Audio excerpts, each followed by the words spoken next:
परिचय। दिन में धूप खिली देखकर मन खुश हो जाता है।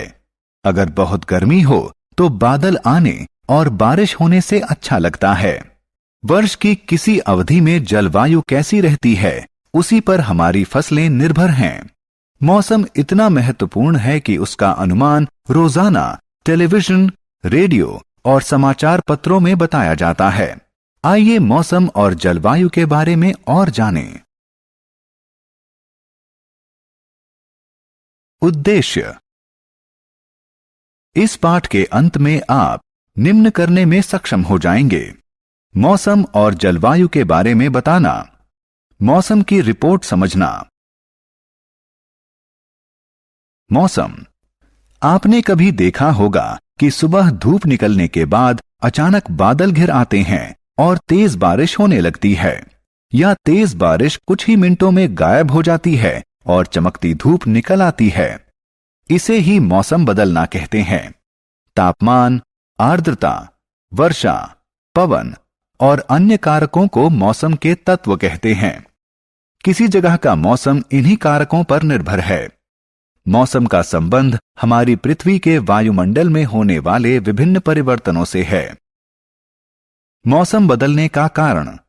मौसम इतनी जटिल प्रक्रिया है कि यह बहुत थोड़े समय में अपना रूप बदल सकता है।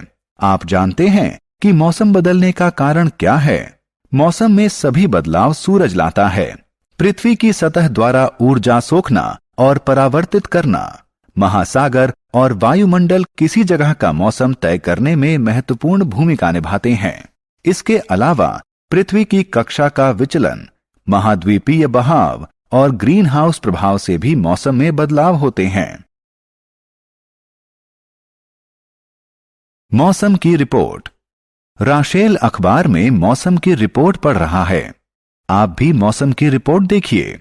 रिपोर्ट में आप देख सकते हैं कि तारीख, महीना और दिन तालिका की पहली पंक्ति में है। दूसरी पंक्ति में उस दिन का मौसम बताया गया है। तीसरी पंक्ति में दिन का न्यूनतम और अधिकतम तापमान दिखाया गया है।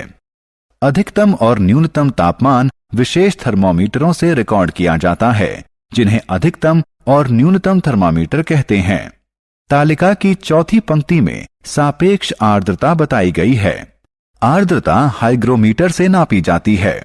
मौसम की रिपोर्ट में कभी कभी वर्षा की मात्रा भी दी जाती है। वर्षा की मात्रा मापन का यंत्र वर्षा मापी यानी रेन गॉज कहलाता है। जलवायु। आइए अब जानते हैं कि जलवायु और मौसम में क्या अंतर है। लंबे समय में, मान लीजिए 25 वर्ष में, मौसम का औसत रूप उस जगह की जलवायु कहलाता है। अगर किसी जगह का तापमान अधिकतर समय ऊंचा रहता है तो उसकी जलवायु गर्म कहलाती है। अगर ऊंचे तापमान के साथ बारिश भी बहुत अधिक होती है, हम कहते हैं कि उस जगह की जलवायु गर्म और नम है।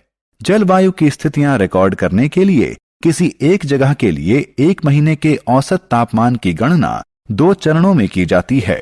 पहले उस महीने में दर्ज औसत तापमान की गणना की जाती है। उसके बाद कई वर्षों के उन औसत तापमानों का औसत निकाला जाता है। सारांश। आइए हमने जो कुछ सीखा है उसे संक्षेप में दोहराएं। तापमान, आर्द्रता, वर्षा, पवन की गति आदि की दृष्टि से वायुमंडल की दिन प्रतिदिन की स्थिति को उस जगह का मौसम कहते हैं। लंबे समय, उदाहरण के लिए 25 वर्ष में किसी जगह का मौसम का औसत स्वरूप जलवायु कहलाता है।